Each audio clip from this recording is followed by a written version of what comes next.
Hello students, good morning. Today in 11th class mathematics, we are continuing with various types of functions. In the previous class, we had discussed about the constant function. We have discussed about constant function.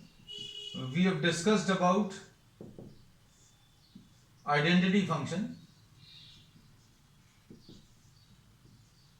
And we have also discussed about the modulus function. ये अभी हम लोगों ने discuss कर लिए हैं. अब हम लोग इसमें आगे डिस्कस करेंगे. We will be discussing about greatest integer function. आज जो अभी हम लोग नेक्स्ट टॉपिक ले रहे हैं that is greatest integer function.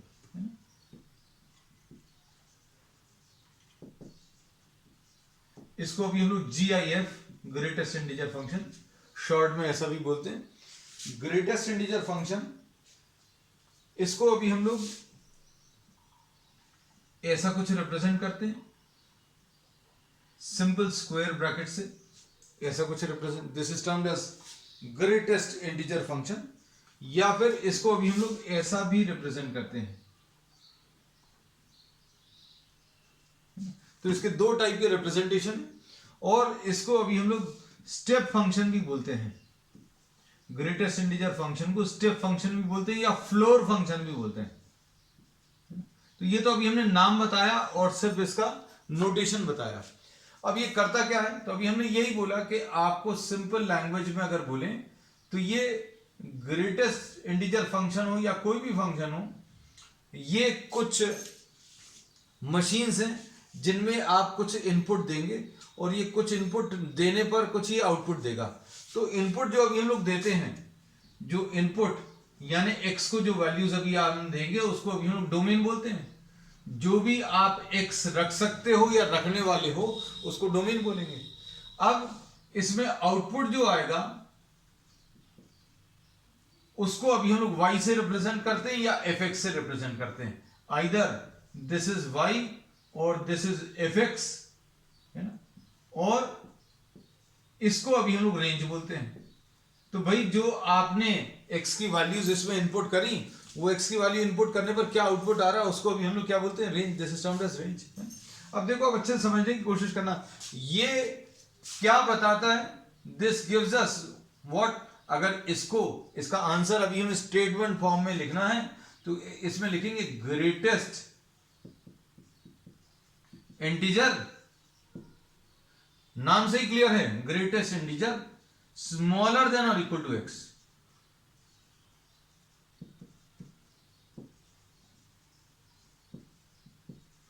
है ना. अब इसको समझने की कोशिश करना. अगर हम सिर्फ इतना लिखते ग्रेटेस्ट इंटीजर, अगर सिर्फ इतना लिखते तो ग्रेटेस्ट इंटीजर की कोई लिमिट नहीं. ग्रेटेस्ट इंटीजर तो अभी आप ग्रेटेस्ट इंटीजर मतलब होल नंबर्स में पॉजिटिव वैल्यूज, सपोज आप 100, 200, 10,000 या लाख, करोड़, कितने भी बड़े आप लिख सकते हो. लेकिन ग्रेटेस्ट इंटीजर कैसा चाहिए, दिए हुए x के बराबर होना चाहिए. ग्रेटेस्ट इंटीजर स्मॉलर देन और इक्वल टू, दिए हुए x के बराबर या उससे छोटा. दिए हुए x के बराबर या उससे छोटा. इसका मतलब क्या है, अब इसको समझो. जैसे सपोज फॉर एग्जांपल अगर आपको f1 निकालना है तो ये कैसे लिखेंगे, this will be equal to 1. इसका आंसर क्या है, मतलब ये इस मशीन के अंदर अभी हमने चेक करने के लिए 1 डाला. We are putting x equal to 1. x equal to 1 अगर डालेंगे तो क्या आएगा, इसमें इन्होंने कहा ग्रेटेस्ट इंटीजर स्मॉलर देन और इक्वल टू दिस वैल्यू. इसके बराबर या इससे छोटे जो भी इंटीजर्स हैं वो लिखो, उनमें जो सबसे बड़ा होगा वो आंसर आएगा. ग्रेटेस्ट इंटीजर स्मॉलर देन और इक्वल टू दिस वैल्यू. तो इसके बराबर इंटीजर है 1, स्मॉलर भी है. तो अभी हमने क्या कर दिया, हमने ये लिख लिया स्मॉलर देन और इक्वल टू x. क्या लिख लिए, इंटीजर्स. हमने इतना लिखा है, इंटीजर स्मॉलर देन और इक्वल टू x. इसके बराबर या इससे छोटे सारे इंटीजर्स लिख लिए. इसके बराबर या इससे छोटे सारे इंटीजर्स, सारे तो नहीं लिखे, डैश डैश लगा दिया. अब इसमें क्या करना है, इसमें ग्रेटेस्ट यानी सबसे बड़ा यानी कि 1. तो अगर आपने इसमें 1 इनपुट दिया बच्चों तो आउटपुट भी इसका 1 आएगा. तो अब इसमें अभी हम लोग क्या बोलते हैं, अब अच्छे से समझना. कि आप इसमें कोई भी इंटीग्रल वैल्यूज डालें, कोई भी इंटीजर्स डालें, तो ये क्या करेगा, ये इसकी जो प्रोसेसिंग है वो क्या करेगा, ये इसके बराबर इंटीजर ढूंढेगा और इससे सारे छोटे इंटीजर्स ढूंढेगा, है ना। तो ये एक ऐसी मशीन है, ये एक ऐसा फंक्शन है, इसके अंदर अभी हमने 2 डाला, तो ये 2 के बराबर जितने इंटीजर्स हैं या 2 से छोटे जितने इंटीजर्स हैं वो सारे ढूंढेगा और उनमें जो सबसे बड़ा होगा वो आंसर दे देगा। तो भाई इसके बराबर इंटीजर तो है, इससे छोटे इंटीजर्स 1 0 सारे ढूंढ लेगा और कौन सा वाला आंसर बता देगा, ग्रेटेस्ट, जो सबसे बड़ा वाला। तो अब इसके बारे में अभी हमें यह पता चल गया कि ग्रेटेस्ट इंटीजर फंक्शन जो है उसमें अगर आप कोई इंटीजर इनपुट में अगर आप दे रहे हैं, अच्छा सुनना, GIF में ग्रेटेस्ट इंटीजर फंक्शन में अगर आप इनपुट कोई इंटीजर दे रहे हैं तो आउटपुट जो है the same integer will be the answer. हमने 2 एग्जाम्पल लेकर बता दिया। अभी हमने ये बोला कि अगर आपने 1 डाला तो 1 आंसर आ जाएगा और अगर आपने 2 डाला तो 2 आंसर आ जाएगा। क्यों? क्योंकि ये एक ऐसी मशीन है, इसके अंदर जो भी नंबर आप डालोगे उस नंबर को प्रोसेस करेगा, प्रोसेस करके उसके बराबर कोई इंटीजर है तो वो लिखेगा, बराबर अगर कोई नहीं है तो उससे छोटे लिखेगा, तो बराबर और छोटे दोनों लिखेगा। तो इंटीजर स्मॉलर देन और इक्वल टू x, तो जो भी आप नंबर डालोगे उसके बराबर या उससे छोटे सारे इंटीजर्स लिखेगा और उनमें जो ग्रेटेस्ट होगा वो आंसर बता देगा। तो अभी हमने ये 2 एग्जांपल्स लेकर बताया कि अगर आप होल नंबर डालोगे या इंटीजर डालोगे तो होल नंबर ही आंसर में आ जाएगा। 1 डाला तो 1 आ गया, 2 डाला तो 2 आ गया। अब देखो, अब अगला एग्जांपल, सपोज अभी हम लोग इसमें यहां कहीं पर लिख देना y इज इक्वल टू,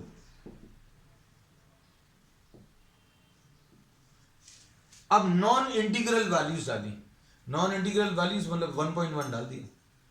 अब 1.1 डालने पर क्या होगा, इसके बराबर अभी जैसे ही कोई नंबर डालोगे तो ये फंक्शन क्या करता है, ये एक ऐसी मशीन है जो क्या करेगी, इंटीजर ढूंढेगी। इंटीजर्स मालूम होने चाहिए, इंटीजर्स कौन से होते हैं बच्चों, -3 -2 -1 0 1 2 3, मतलब ऐसे नंबर जो पूरे पूरे हैं जिनमें फ्रैक्शन नहीं है, डेसिमल नहीं है, ये इंटीजर्स हैं।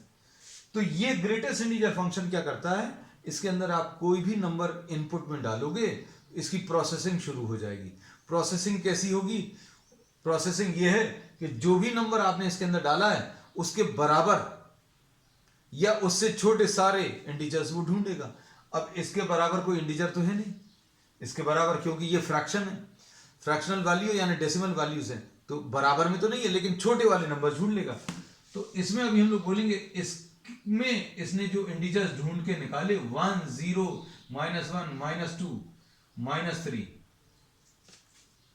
क्या लिख लिया, we have written down integers which are smaller than x, जो भी आपने नंबर डाला उससे छोटे सारे इंटीजर्स ढूंढ लिए। इक्वल टू क्यों नहीं, क्योंकि 1.1 के बराबर कोई इंटीजर तो होता नहीं, क्योंकि 1.1 फ्रैक्शन में। फिर इनमें जो सबसे बड़ा है, इनमें सबसे बड़ा कौन सा है, 1, so answer to this will be what, 1.1 अगर आपने डाला तो इसका आंसर 1 आ जाएगा। 1.9 डालो, क्या करेगा, इसके बराबर कोई इंटीजर तो पॉसिबल नहीं है, तो इससे छोटे सारे इंटीजर्स ढूंढेगा, सारे इंटीजर्स जो ढूंढेगा वो फिर से कौन से आ जाएंगे, 1.9 से छोटे। 1.9 से छोटे नंबर्स कौन से आ जाएंगे, 1 आ जाएगा, 0 आ जाएगा, -1, और उनमें जो सबसे बड़ा है वो आंसर दे देगा। ठीक, अब अच्छे से सुनना, सपोज -2.1, अब इसमें थोड़ा सा भी हम नंबर लाइन बता दे रहे हैं, क्योंकि नेगेटिव नंबर्स में सभी बच्चों को बहुत कंफ्यूजन रहता है।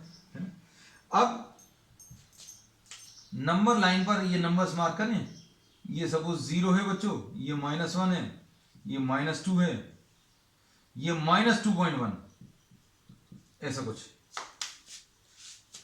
अब क्या करेगा, इससे छोटे सारे इंटीजर्स ढूंढने का। इसके छोटे सारे इंटीजर्स कौन से आ जाएंगे? इससे छोटे आ जाएंगे -3, -4, -5, -3, -4, -5 एंड सो ऑन। और उनमें कैसा ग्रेटेस्ट, उनमें जो सबसे बड़ा है, सबसे बड़ा ये -3, तो ये इसका आंसर आ जाएगा। तो देखो नेगेटिव नंबर्स में आंसर कौन सा आ रहा है? -2.1 है तो -2 देख लो, -2 से एक और छोटा कर दो तो -3, ये इसका आंसर आ जाएगा। अब इसमें हम जैसा ये लिखा था वैसा एक और लिखकर बता दे रहे हैं, है ना। तो GIF में अगर आपने इनपुट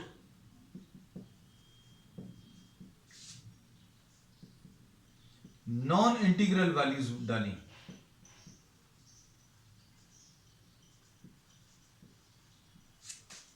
नॉन इंटीग्रल वैल्यूज मतलब क्या है? अच्छे सुनना, नॉन इंटीग्रल वैल्यूज का मतलब क्या रहेगा? डेसिमल्स वाले नंबर। अब ये डेसिमल वाले नंबर कैसे रहेंगे बच्चों?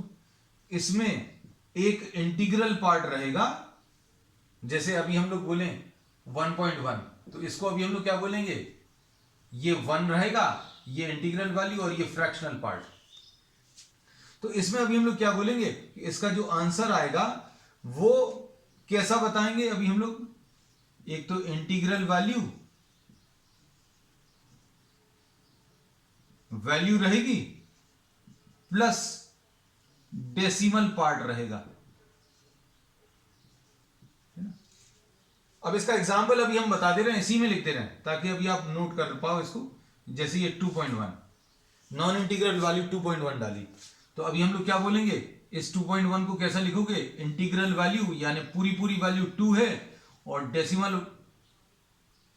डेसिमल पार्ट जो है वो 0.1। तो इसका आंसर क्या आएगा बच्चों? इसका जो आंसर आएगा वो ये जो इंटीग्रल वैल्यू आई है 2, this will be the answer. इसको अभी हम करके बता दे रहे हैं। इसमें अभी हम लोगों ने कैसा बोला है, ध्यान से देखना। 2.1 अगर बताना है तो आप इसके बराबर या इससे छोटे सारे इंटीजर्स लिख लो। 2 इसके बराबर कोई इंटीजर तो पॉसिबल नहीं, क्योंकि ये डेसिमल्स में 2, 1, 0, और इनमें जो ग्रेटेस्ट है वो इसका आंसर। ठीक, तो इसका आंसर कौन सा आ जाएगा? वो वाला इंटीग्रल पार्ट आ जाएगा, है। अब इसमें नेक्स्ट इसके बाद अब हम लोग इस पर आते हैं, इसके ग्राफ पर।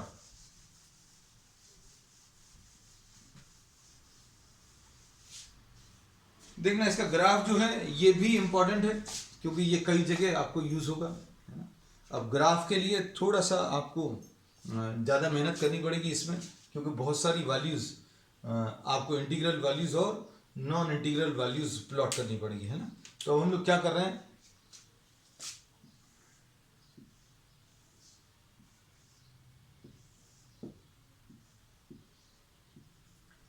y is equal to fx is equal to modulus of x, ऐसा लिख लिया। अब इसमें जो वैल्यूज आएंगी बच्चों, वैल्यूज अभी आप ले लो, कौन कौन सी ले सकते हैं? 0, 0.5, 0.9, 0.99, 1, 1.5, 1.9,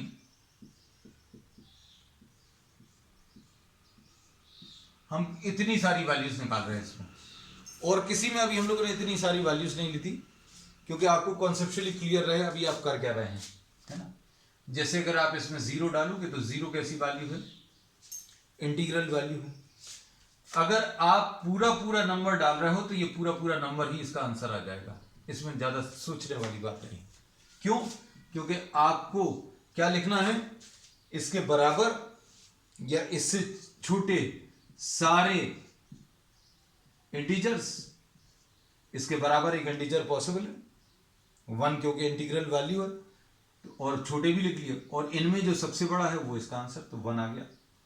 ऐसे 2 का भी 2 आएगा, इसके बराबर या इससे छोटे सारे इंटीजर्स लिखेंगे, जो सबसे बड़ा आएगा वो आंसर ऐसे ही 0 का। अब इसमें देखो 0.5 में इसको क्या बोलेंगे, ध्यान से देखना बच्चों, इसको अभी हम लोग क्या बोलेंगे, ये इसके बराबर कोई इंटीजर पॉसिबल है नहीं है, इससे छोटे सारे 0, -1, -2। 0.5 से छोटे नंबर्स कौन से आएंगे बच्चों, 0.5 से छोटे कौन से आएंगे, 0 आएगा, -1 आएगा, -2 आएगा एंड सो ऑन। तो आंसर इसका 0 आएगा। 0.9 का इसके भी आंसर सेम 0 आएगा, इसका भी आंसर 0 आएगा। अब 1.5 का कितना आएगा, इसको अभी हम लोग बोलते हैं 1.5 का अगर निकालना तो इससे छोटे सारे इंटीजर्स लिखो, इससे छोटे सारे इंटीजर्स 1 आएंगे, 0 आएगा, -1 आएगा एंड सो ऑन। इनमें जो सबसे बड़ा है वो इसका आंसर, तो 1 आ गया इसका आंसर, इसका भी आंसर 1 आएगा, इसका भी आंसर 1 आएगा। और अभी हमने आपको एक सिंपल तरीका बताया है कि आप इसको क्या लिख लो, 1 + 0.5 लिख लो, तो इसका आंसर 1 आने वाला है। 1.9 का अगर निकालना है तो इसको अभी आप क्या लिख लो, 1 + 0.9, तो इसका आंसर कितना 1 आ जाएगा, है ना। तो ये तरीका अभी हम लोगों ने कहा, ये भी अभी आप दे सकते हो, आपको जैसे भी समझना हो। तो अब इनको अगर आप प्लॉट करो, ध्यान से देखना, स्क्रीनशॉट ले लेना बच्चों जल्दी से। ग्रेटेस्ट इंटीजर फंक्शन बहुत इंपॉर्टेंट है, आगे आपको 12th क्लास में भी ये कई जगह यूज होगा, है ना, इसलिए इसको छोड़कर नहीं चल सकते। अभी आपको हो सकता है 11th में इसके बिना काम चल भी जाए, but this is a part of the syllabus, this is given in the NCERT book also. अब इसमें देखो, अब इसका ग्राफ अगर अभी हम लोग ड्रॉ करेंगे,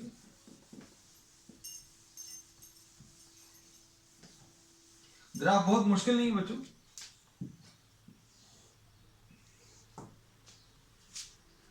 इसमें जैसे x की वैल्यू ये 1 है, x की वैल्यू ये 2 है, x की वैल्यू ये 3 है, y की वैल्यू 1 है, ये y की वैल्यू 2 है ना। अब देखो इसमें ध्यान से, x की वैल्यू 0 अगर ले रहे तो y की वैल्यू 0, फिर x की वैल्यू 0.5, y की वैल्यू 0, ये आएगा 0.5, एक ये आ गया, फिर 0.9, ये भी ये आ गया। तो ये ग्राफ जो है कैसा आ जाएगा, हम इसको रेड कलर से मार्क कर देते हैं बच्चों, देखना ऐसा कुछ आएगा। लेकिन 1 पर ये चेंज हो गया, तो 1 पर x की वैल्यू 1 अगर आप रखोगे, देखो x की वैल्यू 0.1 रखा, 0.5 रखा, 0.9 रखा, y की वैल्यू 0 है, लेकिन ये वाली वैल्यू इंक्लूडेड नहीं है। x की वैल्यू 1 पर y की वैल्यू, x की वैल्यू 1 पर y की वैल्यू 0 नहीं है। अगर हमें 1,0 प्लॉट करना होता बच्चों तो कहां पर आता, 1,0 यहां पर आता, लेकिन 1,0 नहीं है, 1,1 है। अब ये वाले पॉइंट्स को प्लॉट करेंगे, देखना, इसको, इसको और इसको और इसको। x की वैल्यू 1 पर y की वैल्यू 1, फिर x की वैल्यू 1.5 पर y की वैल्यू 1, फिर x की वैल्यू 1.9 पर y की वैल्यू 1, x की वैल्यू 1.99 पर y की वैल्यू 1। तो ये ऐसा कुछ ग्राफ आ जाएगा।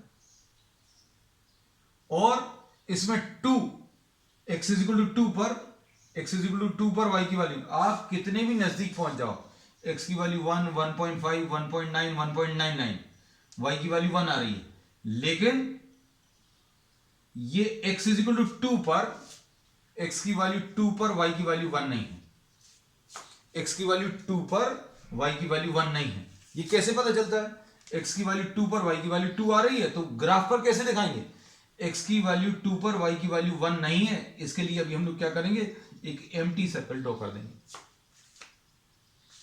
और x की वैल्यू 2 पर y की वैल्यू 2 आएगी। तो इसका जो ग्राफ आता है वो ऐसा कुछ आता है जैसे स्टेप्स बने हुए हों।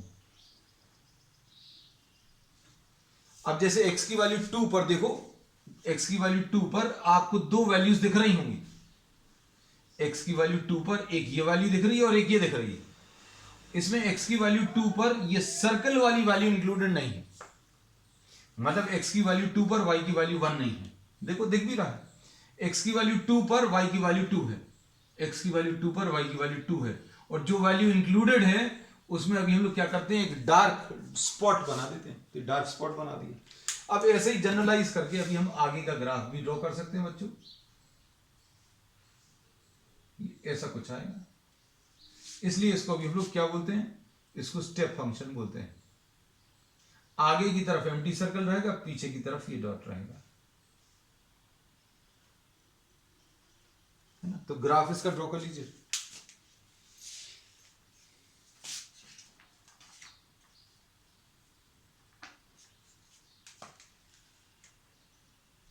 नेक्स्ट इसके बाद आज अभी हम लोग ले रहे हैं नेक्स्ट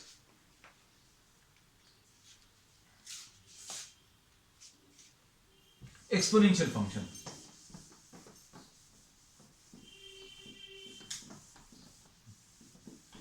ये अब इजी है as compare to what we have done. इसको और डिस्कस करेंगे आगे, चिंता मत करो, लेकिन सारी चीजें एक साथ नहीं देनी, मतलब आपको फिर ऐसा लगे कि अरे पता नहीं क्या क्या चीजें बता।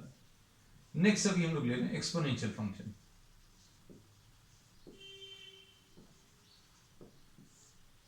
ये y is equal to a to the power of x, इसको एक्सपोनेंशियल फंक्शन बोलते हैं।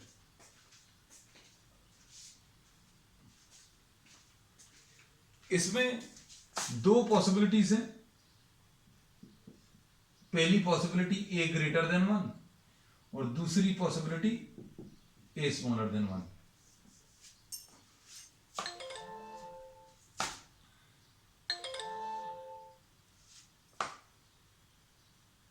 अब इसमें a ग्रेटर देन 1 के लिए हम एक एग्जांपल ले रहे हैं। सपोज a की वैल्यू 2 है, ले सकते हैं, इसमें कोई दिक्कत नहीं। तो ये फंक्शन क्या आ जाएगा, y is equal to a to the power of x है, यानी 2 to the power of x आ जाएगा। अब इसको प्लॉट करना बहुत इजी है। कैसे, टैबुलर फॉर्म में आप x और y की वैल्यूज ले लो। x की वैल्यू क्या क्या ले सकते हो अभी आप, -3, -2, -1, 0, 1। ये तो ओरली बता सकते हो वैल्यूज, है ना, क्योंकि उसमें तो थोड़ा दिमाग लगाना पड़ा था, इसमें बिल्कुल नहीं लगाना पड़ेगा। अब ये आपने x की वैल्यू 0 अगर ले ली तो कितना आ जाएगा, 2 टू द पावर ऑफ 0 यानी 1। आगे फिर उसके बाद 2 to the power of 1, x की वैल्यू 1 अगर आप ले लें तो 2 टू द पावर ऑफ 1 यानी 2 आ जाएगा।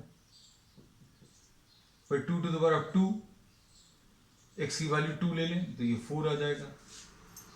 2 to the power of 3, 2 to the power of 3 यानी 8 आ जाएगा।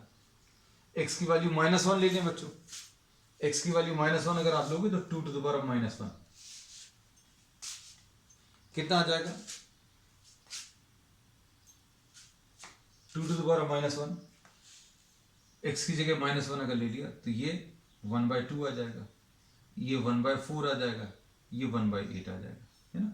इसमें कोई दिक्कत तो नहीं है ज्यादा। अभी हमने 2 to the power of -3, x की वैल्यू अगर -3 लिया तो 2 to the power of -3, 2 to the power of -3 यानी 1/2 क्यूब, 1/2 क्यूब यानी 1/8। ये देखो ये लिखा हुआ है, हमने थोड़ा सा डायरेक्टली लिख दिया क्योंकि ये वैल्यूज जो है ये इजी है, फंक्शन भी इजी।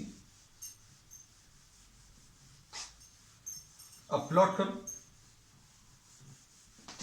प्लॉट अगर करेंगे तो प्लॉट करने में भी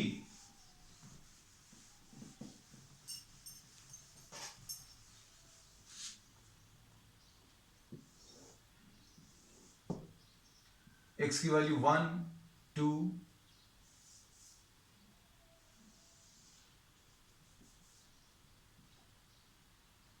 1,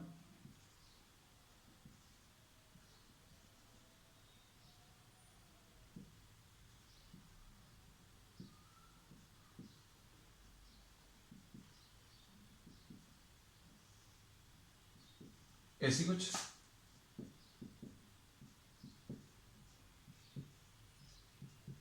ये x है, ये वाली वैल्यूज y हैं।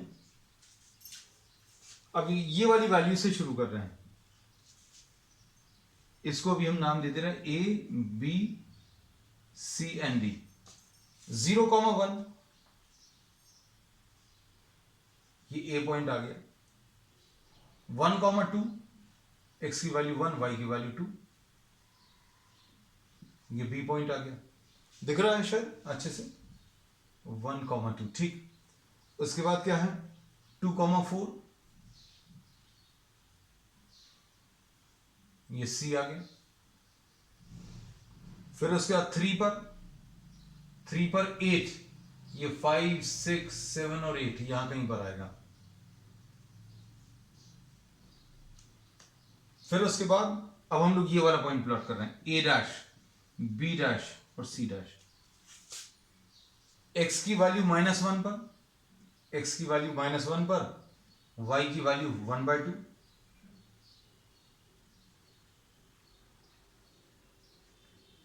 एक्स की वैल्यू -1 पर, वाई की वैल्यू 1/2 ऐसी कुछ आ जाएगी। फिर -2 पर 1/4 मतलब और छोटा आएगा। तो इसका जो ग्राफ आएगा वो भी आप देखकर पता चल रहा होगा, ये कौन सा पॉइंट है बच्चों, ये ए डैश है, ये बी डैश है, ये सी डैश है। अब इसमें क्या कह सकते हैं, ये ग्राफ कैसा आएगा,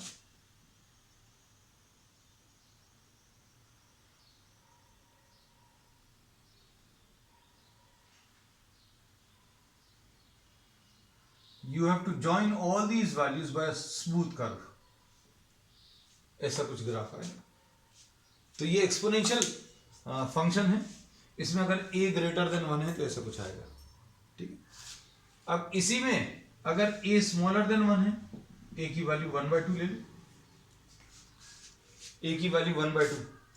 अभी हमने a ग्रेटर देन 1 कैसे, a की वैल्यू 2 ली थी। अब a स्मॉलर देन 1, 1 से छोटा नंबर, 1 से छोटा नंबर अभी हमने क्या ले लिया, 1/2 ले लिया सपोज, है ना। तो 1/2 के लिए अब हम लोग प्लॉट करके दिखाएंगे। और 1/2 के लिए कैसा आएगा, ये पोर्शन रब कर दे रहा बच्चों क्योंकि ये हो गया, ठीक।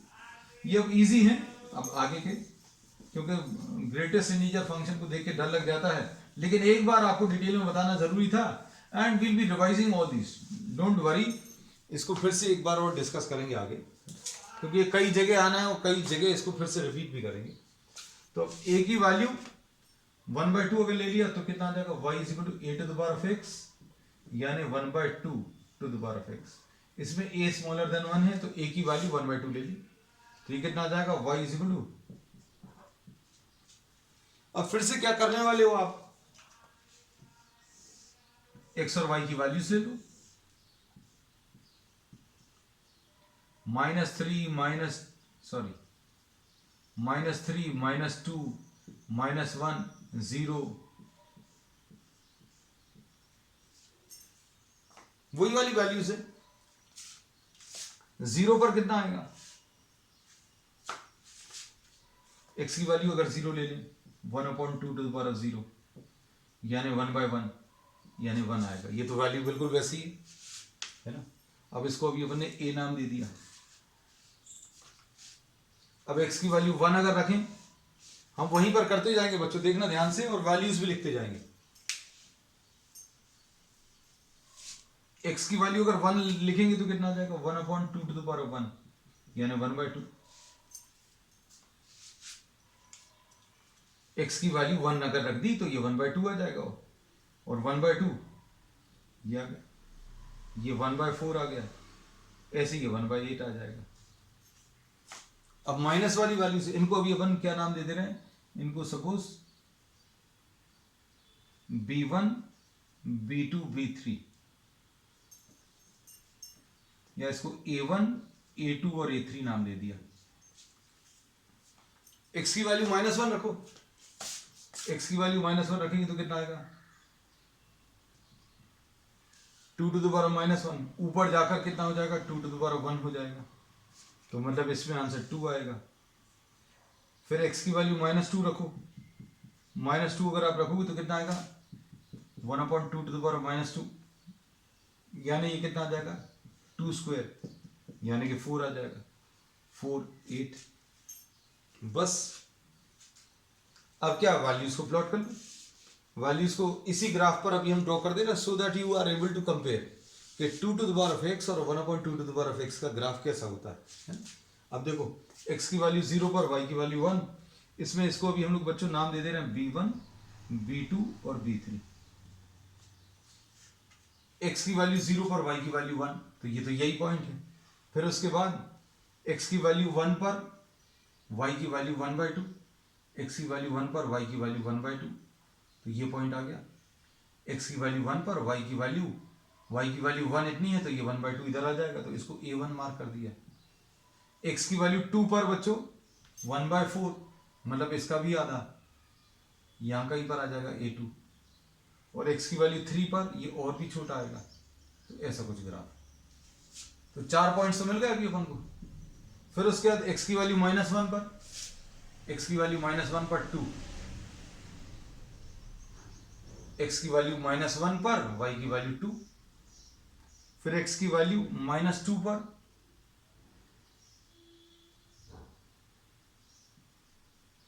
ये कौन सी वैल्यूज आ गई बच्चों, ये आ गई, ये b1 है और ये b2 है। तो इसका जो ग्राफ है अगर आप देखें ध्यान से, तो ये ऐसा कुछ आने वाला है।